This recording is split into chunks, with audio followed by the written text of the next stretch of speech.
Got it.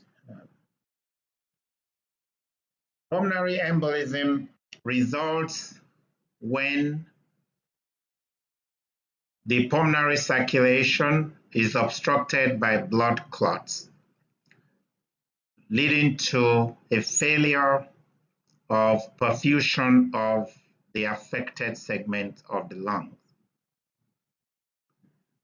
The peculiarity of the lung is that it has an immense capacity to tolerate insult relative to other organs in the body, like the brain in the stroke, where a few minutes of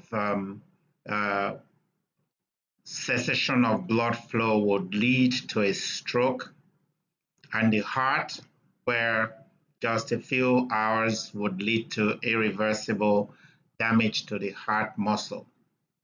The lungs, because of intense vascularity, tolerates a lot of these. But therein lies a problem, because a lot of blood clots can accumulate in the lungs without any sign whatsoever. And then you have the last straw that breaks the camel's back, and the first presentation could be sudden death. We are seeing almost an epidemic of this problem in Lagos or Nigeria. And unfortunately, because this condition is not one that advertises itself like a stroke or a heart attack, we believe it's often being missed, or the diagnosis is not made until it's rather late. So in the next 45 minutes, I hope I would give a perspective to all participants of this webinar, such that in whatever situation or setting you find yourself, you could consider the diagnosis of pulmonary embolism in appropriate patients and take the necessary steps that could save the lives of some patients or avoid the morbidity related to severe chronic pulmonary hypertension. So if at the end of this webinar, I can get all participants to comprehend what modalities I'm showing on the screen now and understand how it applies to their institution or not, then my job would be done. So I'm going to start with a presentation of a patient with sudden collapse. It's a 40-year-old bank executive with no prior medical history. She collapsed suddenly while climbing one flight of stairs at her office. And she had developed a sudden onset of exertional dyspnea just 6 hours prior to this collapse. She denies having chest pain and has no cough. Apart from being on oral contraceptives and multivitamins, she was really not on any medication at the time. Examination showed clear lung fields, no rhonchi or crackles.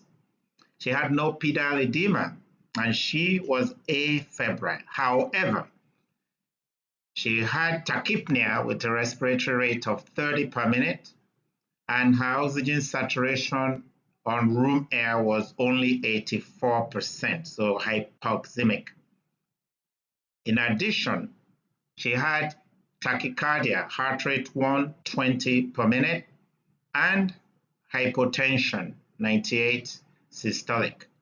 Her jugular veins were elevated, and she had a murmur of tricuspid regurgitation. This is her ECG, and I'll let you look for a second at this ECG. The first thing that is obvious to people who are familiar with reading ECG is that the heart rate is fast, so there is sinus tachycardia. And then if you look at the frontal axis, there is clockwise rotation. So this transition point, which should really be in V3, is shown in V5 here, which means the right ventricle is showing some electrical dominance. And that's also shown as the secondary R here in AVR. And you could see what we call P pulmonale, these tall tented P waves in the inferior leads. So there is right ventricular strain. So in the setting of this collapse, we certainly know that there is some severe right ventricular dysfunction. So the patient had a D-dimer done, and the D-dimer shows a level of 2.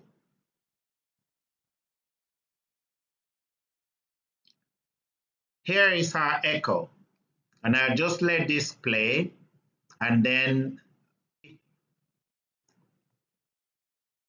some changes here, which I'm going to highlight in the next slide. And so here you can see a D-shaped ventricle.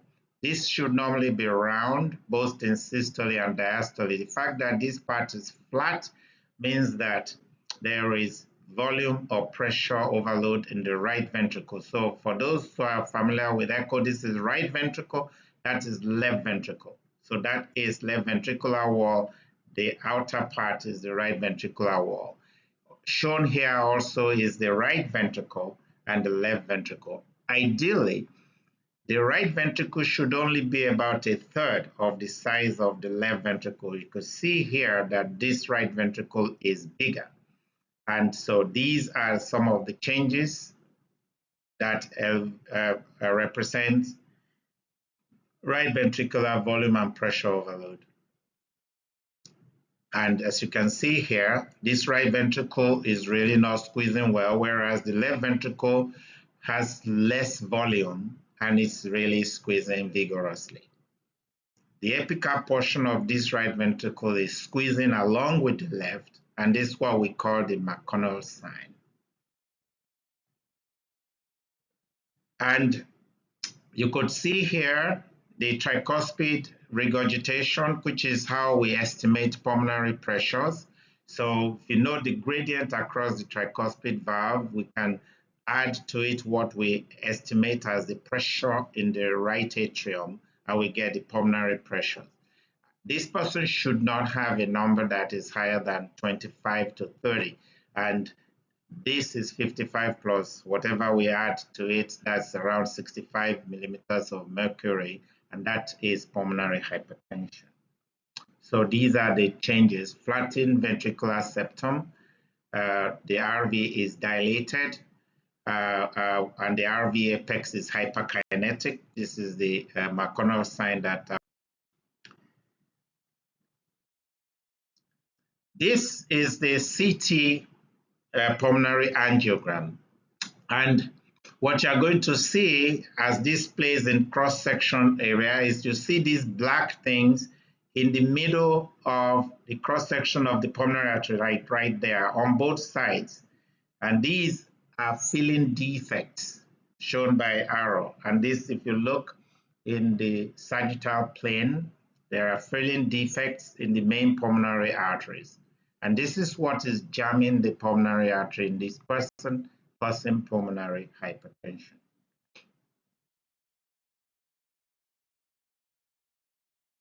The patient obviously received treatment, and the treatment was successful because a few days later, you could see this comparison.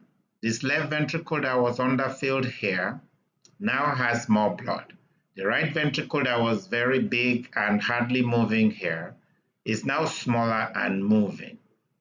The same thing, we could go and look at the pressures. That pressure that was about 65 when you add the gradient to this has now dropped to about 38 plus about 5, which is around 43.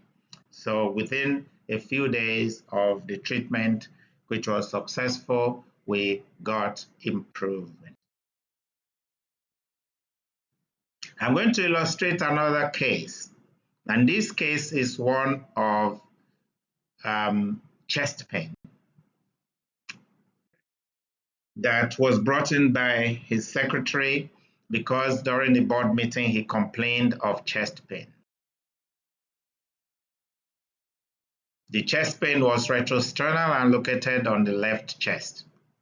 And see the buzzword, the patient had dizziness, nausea, difficulty with breathing, and was weak. Now, this patient was a non-smoker, but travels very frequently, was not on any medication. Examination showed that the patient was pink, the extremities were cool, but had no peripheral edema. Again, heart rate showed tachycardia, but it was irregular. The blood pressure was 105. Now, because we don't know what the baseline blood pressure is, this number doesn't show obvious hypotension, but if this represents a 40 millimeters of mercury number lower than the patient's usual blood pressure, it qualifies as hypotension. And you could see the respiratory rate is also fast at 27 per minute, and room air oxygen saturation 88%.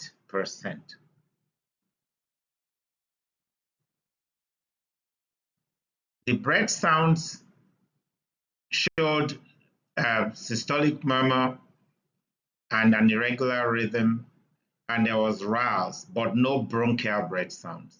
The patient had low volume pulse, but the pulses were symmetrical. So, because this is a middle-aged man with chest pain, the differential diagnosis has to start with acute coronary syndrome. But because of the irregular beats and a rapid heart rate and RALs in the lungs, then this patient heart failure has to be one of the differential diagnoses.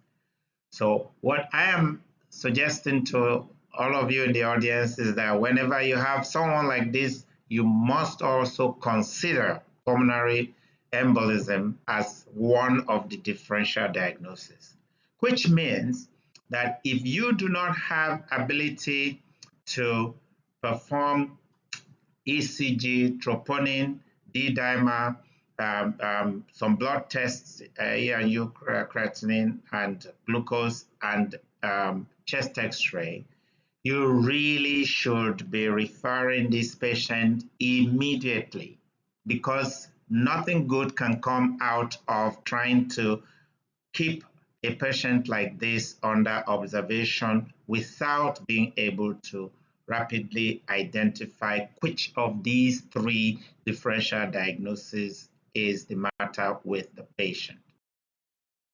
Well, the chest x-ray was done, and as you can see, there's something in this chest. There's a wedge-shaped infarct, which really represents a segmental infarct in the anterior lobe of the left lung.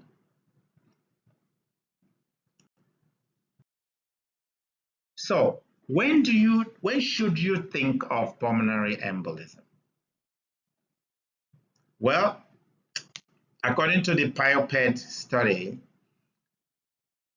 any patient that has any of these symptoms, dyspnea, pleuritic chest pain, cough, hemoptysis, or the signs that include tachypnea, RALs in the lungs, tachycardia, fourth heart sound, and a loud second component of the heart sound in the pulmonic area, or circulatory collapse, you must think of pulmonary embolism. And if you cannot find an alternative diagnosis, you really have to investigate for pulmonary embolism.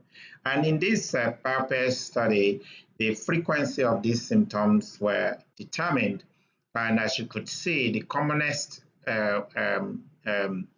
symptom in people who have pulmonary embolism is dyspnea, followed by pleuritic chest pain.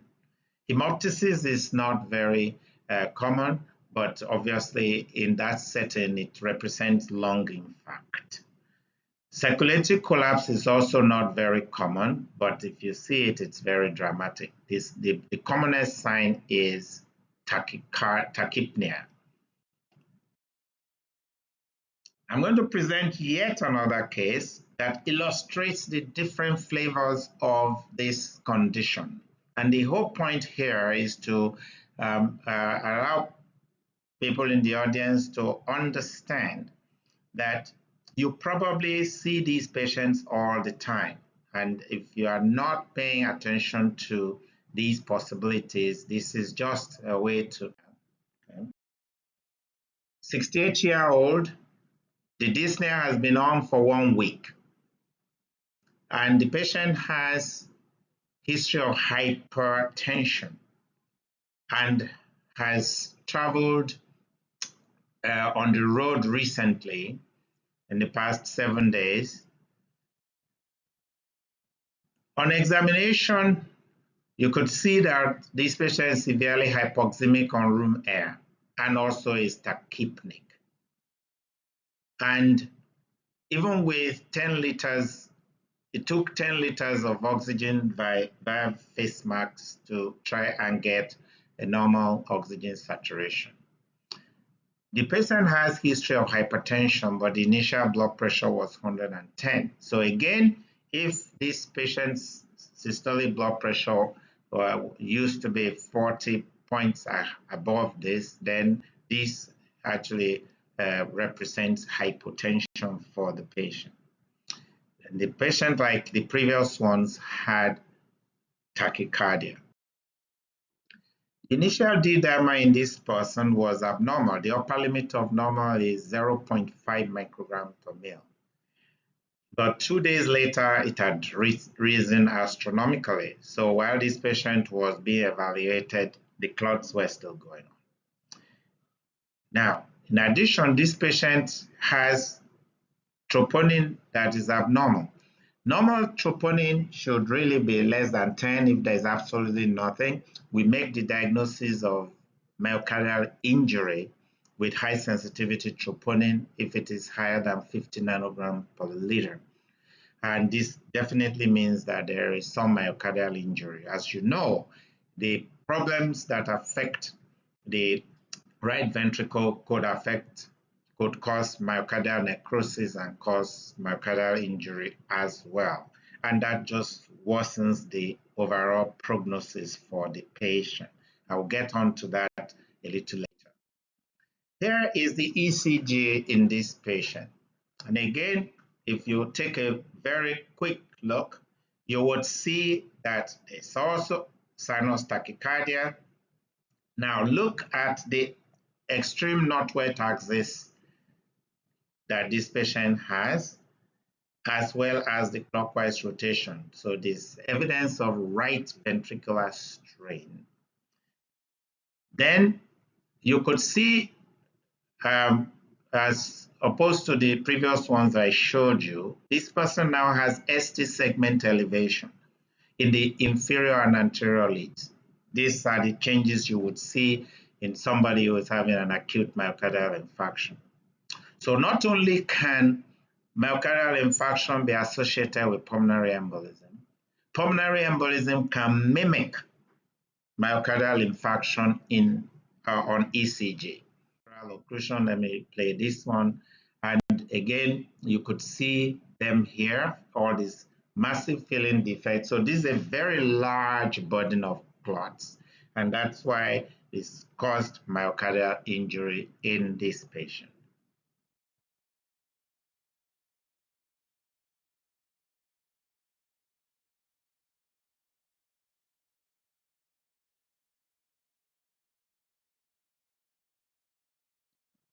So let me go and I want to illustrate with this algorithm that I published in the journal, Journal of the what's AGPMP is Association of General and Private Medical Practitioners of Nigeria, about 11 years ago now or more. And it's just to show the differential diagnosis of dyspnea and chest pain. And what you have to do if you have a patient presenting with those is first look at the patient's clinical profile. If they have a profile that shows risk factors for coronary artery disease, hypertension, obesity, abnormal lipid, family history of coronary disease, and smoking, then you have to consider acute coronary syndrome. If, on the other hand, the history is more suggestive of history of deep vein thrombosis, the presence of treated or ongoing malignancy, recent surgery in the past 2 weeks, a patient who has been immobile, and in Nigeria, been trapped in traffic for several hours. And some people get trapped in traffic every day they go to work. And that actually counts as a hazard. If you have that, you have to consider that the chest pain and shortness of breath could be due to pulmonary embolism. And again, you need to be able to perform these urgent tests. So the message, again, loud and clear, is if you cannot test, you must refer these patients. Nothing good will come out of not doing so. So if you do that, you can transfer the patient to centers where those tests can be done so that an immediate treatment could be given to the patient if they have myocardial injury or they have pulmonary embolism.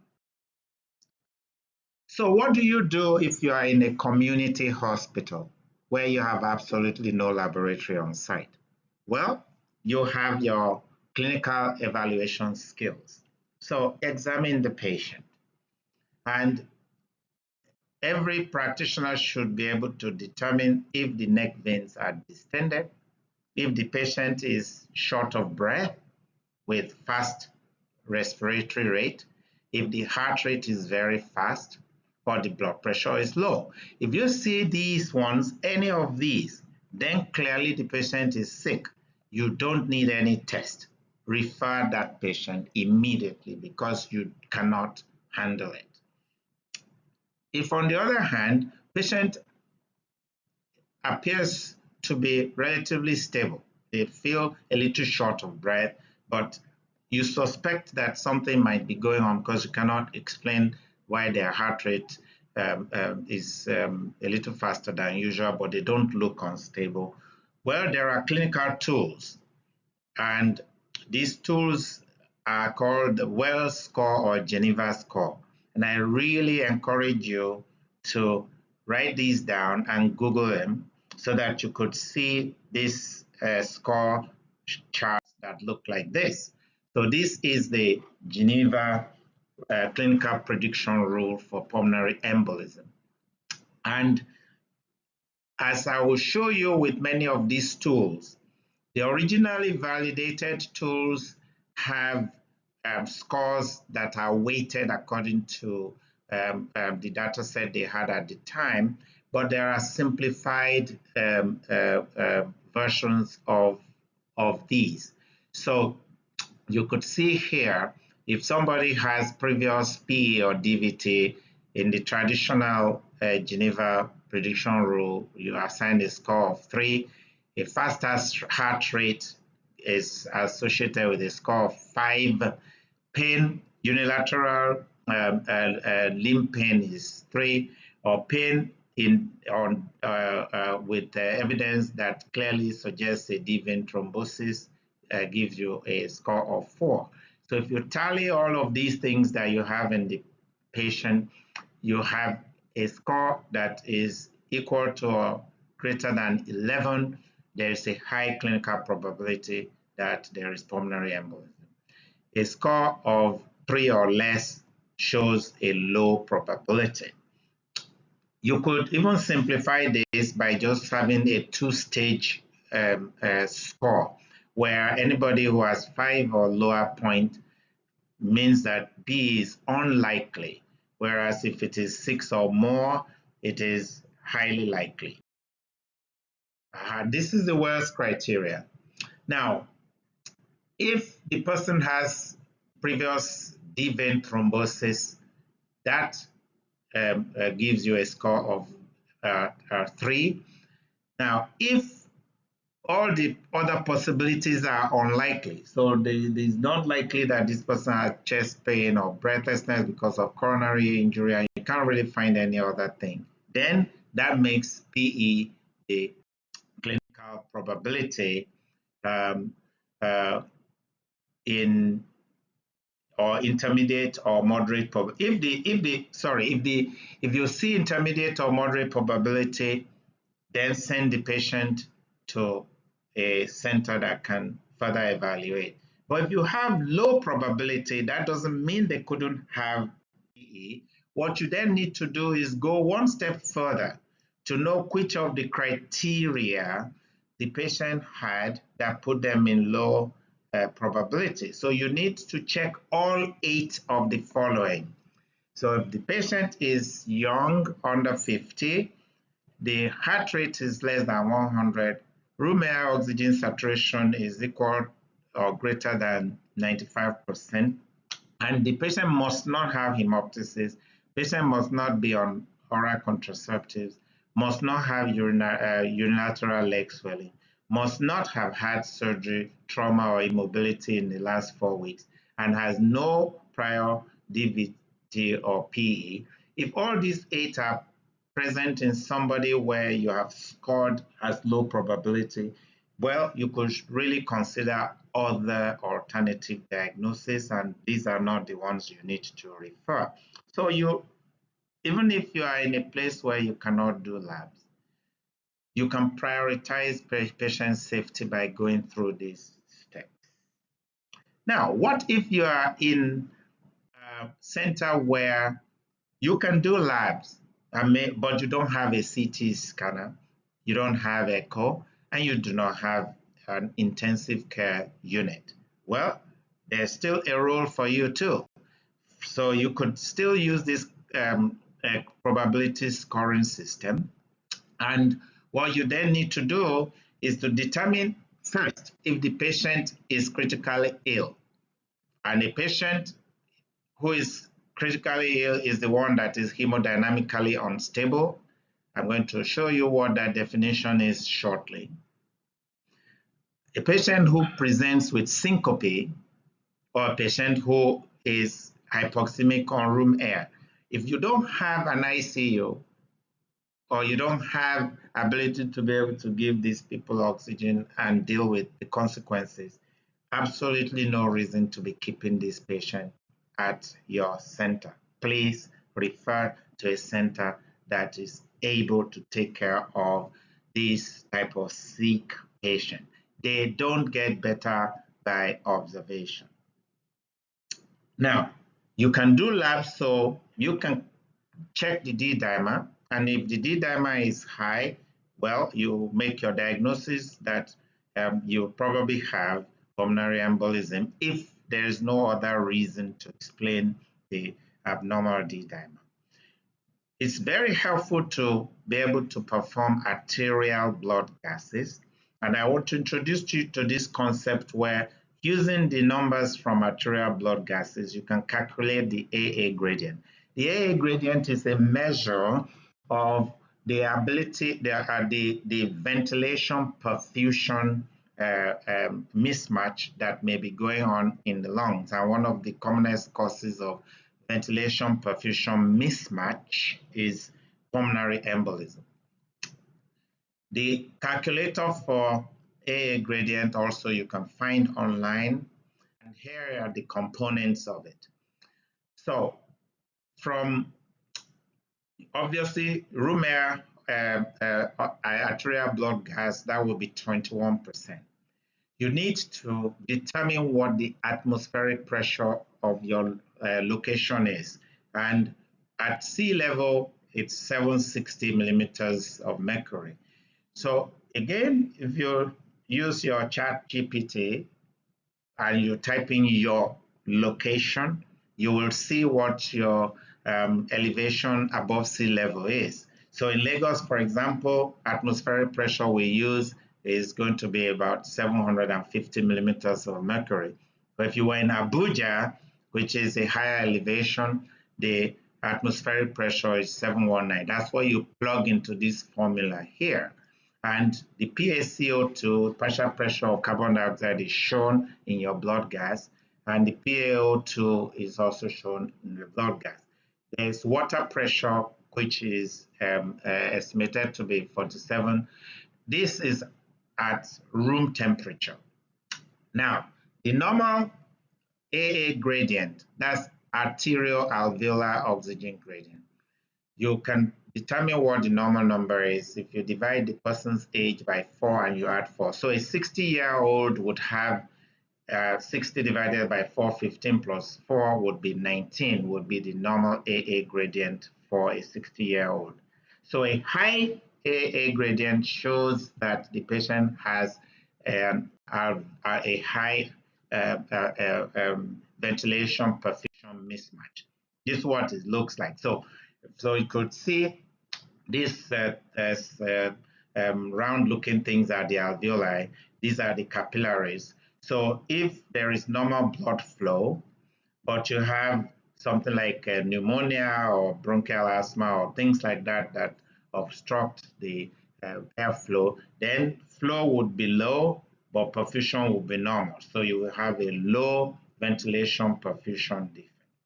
But in the case of pulmonary embolism, what you are basically doing is you are reducing blood flow because the blood clot has narrowed the arteries. So there is reduced flow, but the ventilation is normal because nothing has obstructed the inside of the airways. And so you have a mismatch there, and this is one of the things. Obviously, there are other causes of high AA gradient like shunting, where there is admixture of arterial and venous blood. But in this setting, a high AA gradient would be highly suggestive that the person has pulmonary embolism. You can make your diagnosis easily. I'm going to show yet another patient, and this one is an extremely sick patient. So this is a 67-year-old man that was transferred, having been hospitalized at another place. The patient had developed exertional breathlessness and rectosternal pain for 1 week, and they were being treated for pneumonia and heart failure at the referring hospital, but the patient was not getting better and then fainted at the hospital. There's a past history of hypertension. So by the time the patient got to us, the patient had a tachypnea rate of 38 beats per respirations per minute. The room air oxygen saturation was 77%, and even with 10 liters of oxygen, this person could only get 84. So this is somebody who's going to need to be intubated right away. The blood pressure was high at the time the patient got to us, but the heart rate was 120. Remember, many different things were happening to this patient. The initial D-dimer by the time the patient reached us was not too high, was 1 microgram per mil, but the patient had evidence of severe left ventricular dysfunction with this high NT-pro brain natriuretic peptide, 9,000 plus, and the troponin was high. So this person has gotten an extreme complication. The reason I'm showing you this is these are the patients that probably have hours, not days, to live if you don't do something very fast. This is the person's ECG. Although the troponin is very high, what you have here is just these T-wave inversions, not ST elevation, that would make the likelihood of an acute myocardial infarction more probable. But the patient, like all the other ones I showed you earlier, had tachycardia. So just to digress, the ECG changes that would suggest, like I said, ECG in PE can mimic any pattern. But the ones that would suggest right ventricular strain include the T wave in the anterior chest leads, a Q wave in lead V1, and then the so-called S1 Q3 T3 pattern, where you see S wave in lead 1 and Q wave in lead 3 and T wave in lead 3. Then the incomplete bundle branch block that I showed you in the earlier examples. Sinus tachycardia is quite common, and then arrhythmias, either atrial fibrillation, flutter, multifocal atrial tachycardia, and so on. So, coming back to this person, I want you to see, again, this is the right ventricle, which is really hardly moving.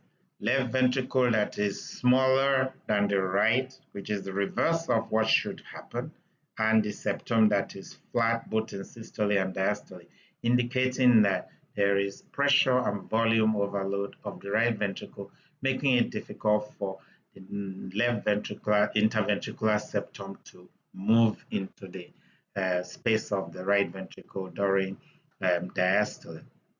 Now, this person has this is the parasternal view. Now, if you look at this, there's something here. This is the right ventricle, left ventricle. You can see left atrium is also squeezed, and this is ventricular septum that is bulging. And you can see something here.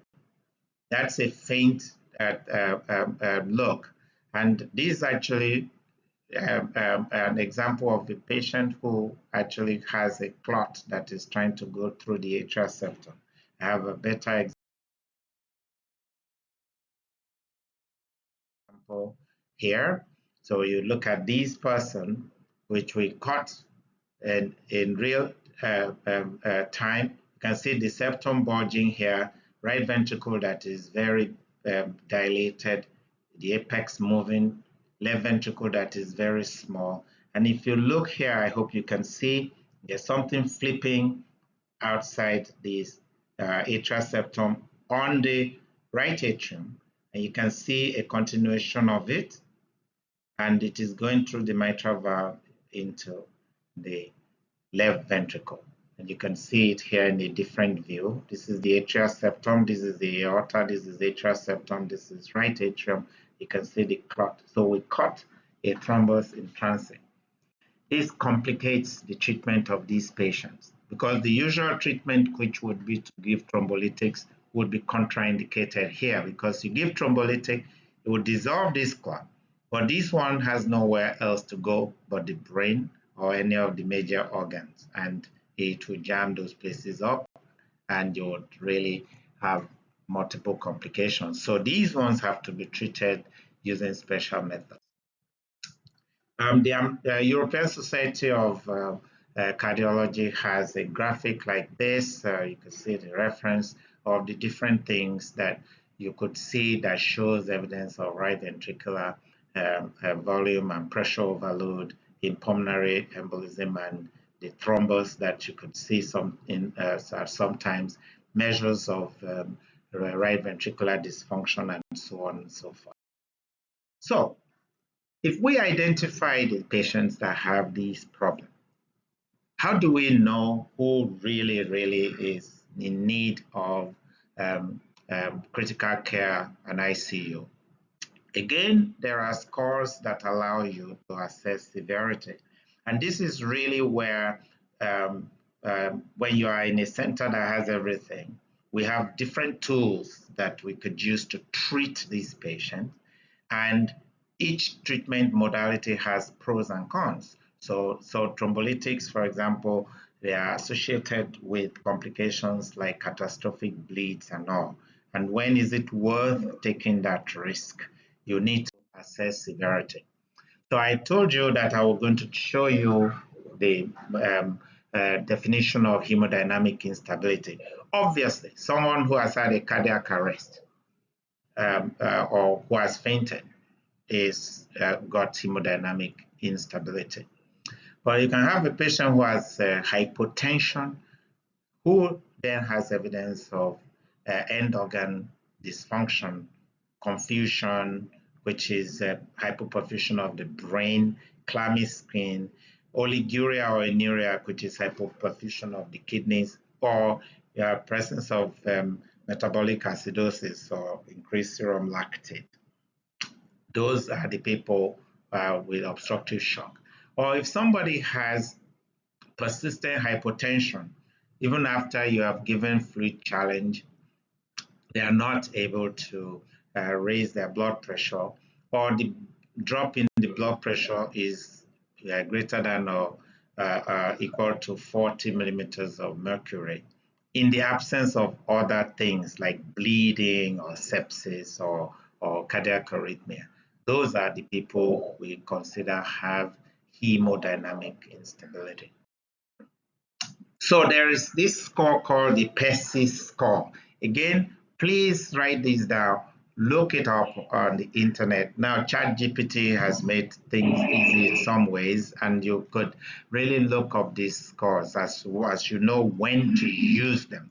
And this rather elaborate the original form, but there's a simplified version that really just considers a patient high risk or high severity if it's in the setting of a diagnosis of cancer, the setting of chronic heart failure, the setting of tachycardia or hypotension, or they have room air oxygen saturation that is low.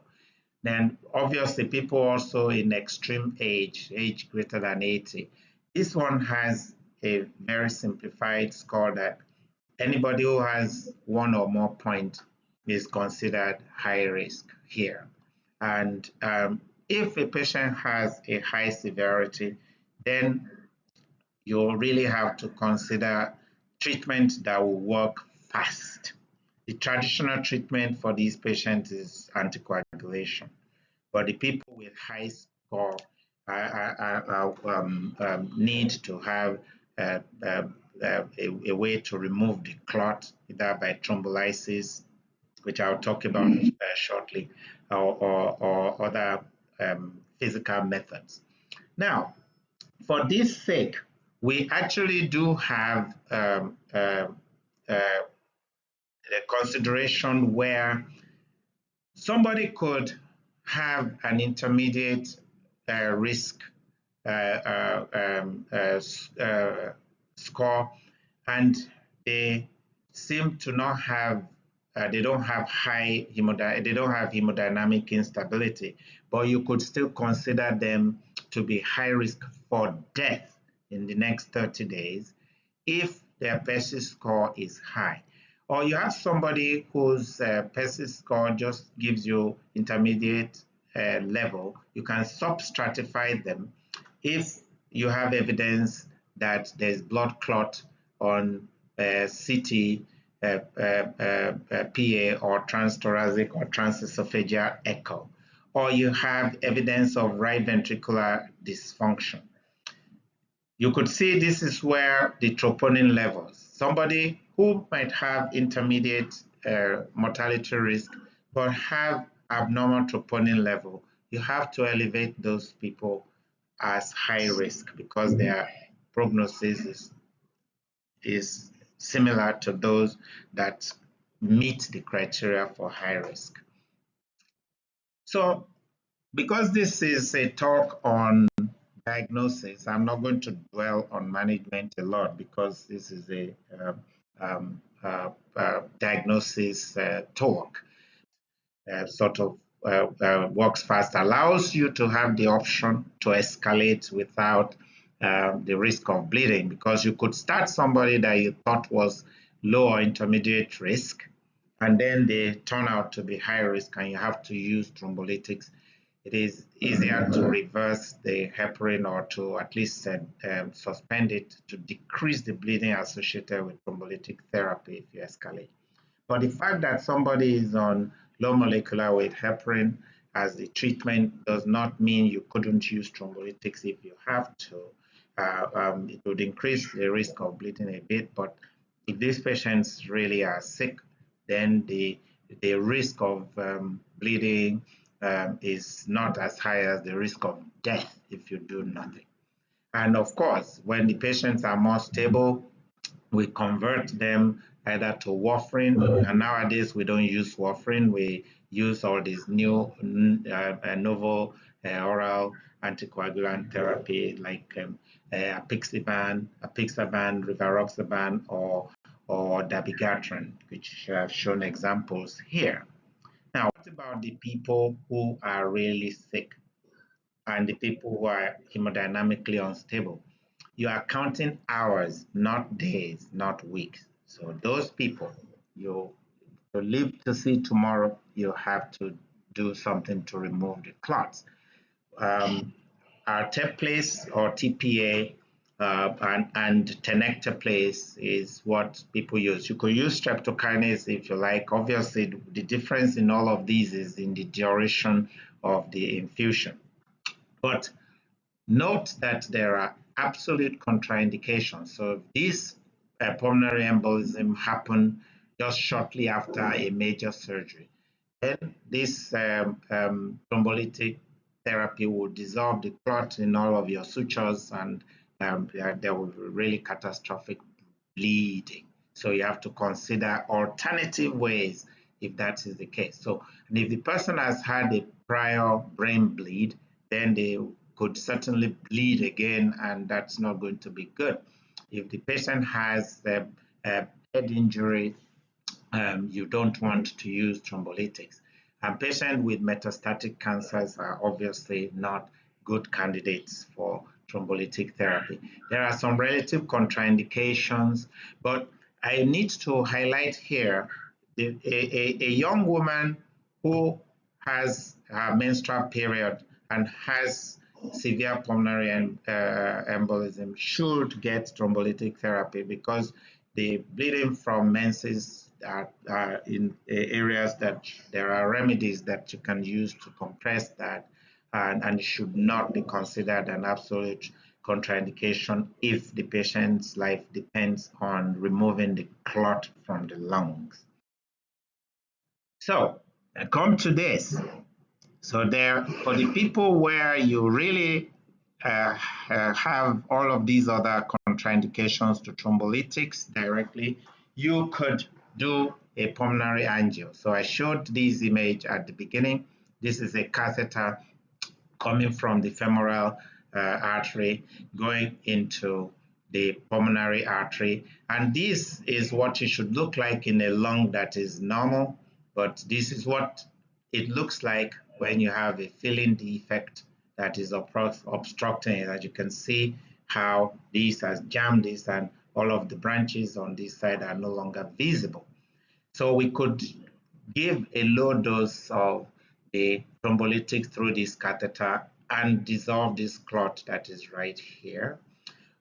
We could also pass something that can be used to suck the thrombus out.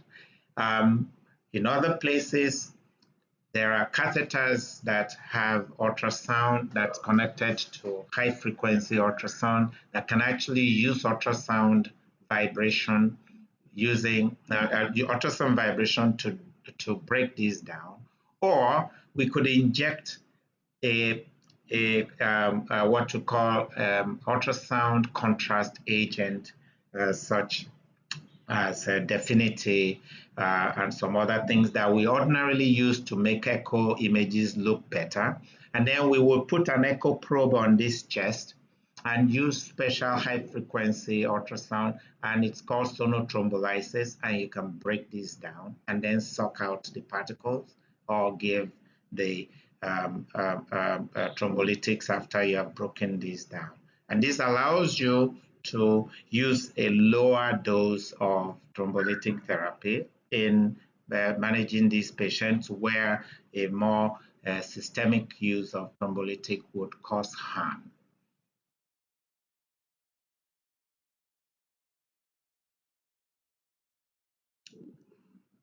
So these are these methods that I describe here.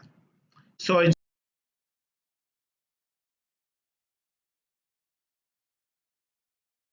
summary, pulmonary embolism is very common. And really, we are seeing on average a case per week at our center here. I don't know whether people have our zip code and that's how we are attracted to this, but this is still more than what anybody, any of our colleagues in England, America, Canada have ever seen. So there's something that makes this very common, and we believe it's being missed. The clinical criteria using those scores that are widely available online could at least be used in places where you don't have resources to test to be able to identify who has a high probability of having this, and that would help you know who to send to centers that can manage them. And we'll also find out that we want to refer patients to centers that have resources if you identify that the patient has high risk markers, and this can save lives. There is need for public awareness of this condition. So the people who just find they cannot breathe well and all that, please don't go to a place and be treated for malaria and typhoid. Seek help so that breathlessness that you have no obvious cause for can be explained.